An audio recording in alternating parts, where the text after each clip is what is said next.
Ayoko na ulit maghatid sa school ng anak ko. Ano ba naman, nakita ako ng teacher niya.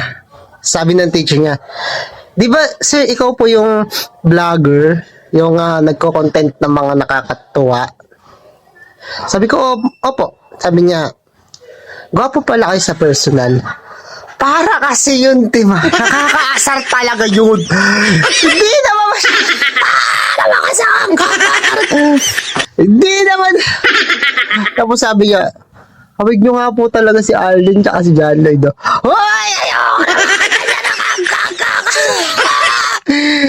Nakakainis yung teacher niya pala, biro. Nakakaasar.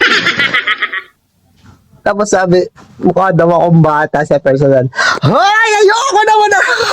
Yung teacher talaga dyan. Nakakasar! Tapos yun, sabi ng teacher niya, naghahanap po kasi kami ng magdo-donate ng 3 electric fan. Kala niya mabubola niya ako sa ganun. Sabi ko, 2 lang kaya ko eh. Yun tuloy. Naghahanap ako ngayon ng pambili ng 2 electric fan. Hindi na ako maghahatid ulit sa anak ko.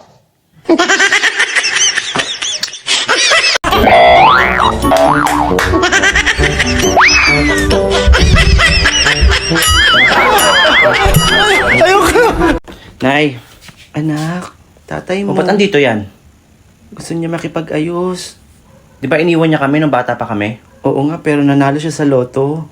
Tay! Miss kita, tay! Kamusta ka na? Sobrang tagal na kitang hindi nakikita. Halika, kumain ka na ba? Kinain mo? Masarap ba? Bakit? Masarap ba? Sumagot ka! Oo. Wala lang, tatanong lang. Baliw. Ayaw, di ma.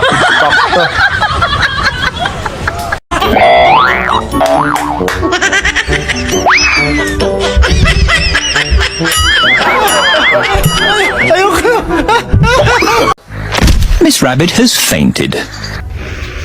Miss Rabbit has fainted. Miss Rabbit has fainted.